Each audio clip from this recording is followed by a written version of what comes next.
What's up mga idol? Boss Al galit na galit, Rosario permanent ban.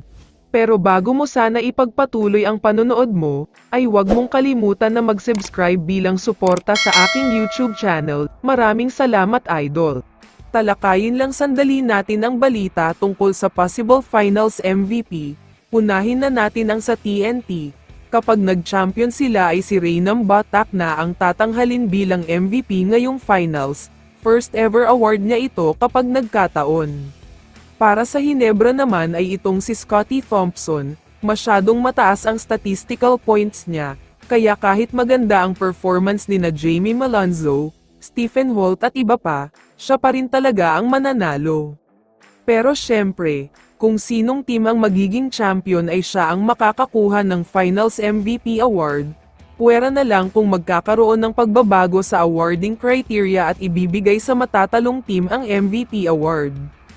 Samantala, lumipat na tayo sa balita tungkol kay Troy Rosario, missing link, missing in action at lahat-lahat na, hindi talaga nararamdaman ang presensya niya ngayong finals, walang ambag at contribution, talagang lumubog siya bigla. Last conference finals ay nakaharap ng Hinebra ang TNT at natalo sila, pero feeling nga daw nila ay may kulang sa lineup nila kaya kinuha nila si Rosario, pero ngayong finals ay imbes na makatulong siya ay kabaligtaran pa ang nangyari. Pero ang pinagtataka ng karamihan, ay kung bakit napakapangit ang laro niya ngayon, nagkataon pa nakalaban niya ang former team niya na TNT, kaya hindi maalis sa isip ng mga fans kung nagbebenta nga ba siya. Imposible naman daw kasi ang biglaang pagbagsak ng laro niya, nawala na din ang hustle plays niya tulad ng pagkuha ng offensive rebound, nawala na din ang shooting niya, nawala na talaga lahat ng usual na ginagawa niya. Kaya naman ayon sa mga source, galit na galit daw si Boss Al Francis Chua sa pinapakitang performance ni Rosario ngayon, hindi daw sila satisfied dahil hindi ganitong player ang in-expect nila. Gusto daw nila ng consistent na Rosario.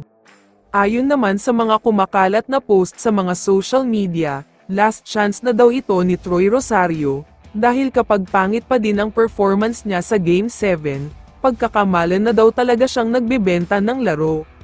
Huwag na din tayong magugulat kung magkakaroon daw ng permanent ban si Troy Rosario sa PBA, magkakaroon daw kasi ng investigasyon kung nagbebenta nga ba talaga siya ng laro para sa former team niya na TNT.